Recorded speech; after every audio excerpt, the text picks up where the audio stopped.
നമുക്ക് മതേതരത്വം പറയാൻ എളുപ്പമാണ്, പ്രസംഗിക്കാൻ നമുക്ക് എളുപ്പമാണ്, നമുക്ക് ഒരുപാട് കാര്യങ്ങൾ പറയാം.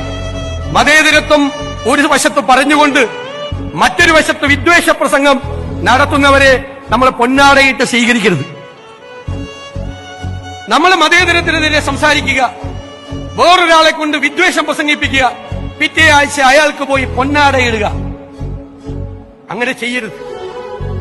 നമ്മൾ കാറി കയറ്റിയാലൊന്നും കുഴപ്പമില്ല, പക്ഷെ കാറി കയറ്റുന്നവരെ നമ്മൾ സൂക്ഷിച്ചു വേണം.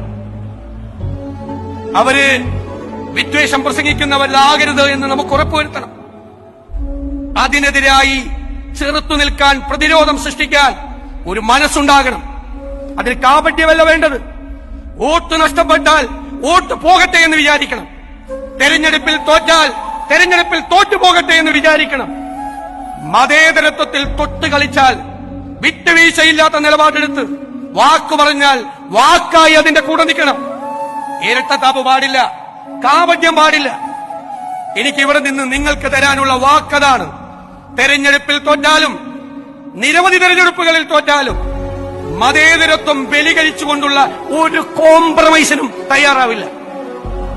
നമ്മൾ കാരുണ്യത്തിന്റെ സന്ദേശവുമായി, സ്നേഹത്തിന്റെ സന്ദേശവുമായി എല്ലാവരും ഒരുമിച്ച് നിന്നുകൊണ്ട് ഈ വർഗീയതയ്ക്കെതിരായിട്ടുള്ള വൻമതിൽ നമ്മൾ ഉണ്ടാക്കും. സ്നേഹത്തിന്റെ വൻമതിൽ, പാരസ്പര്യത്തിന്റെ, സാഹോദര്യത്തിന്റെ വൻമതിൽ.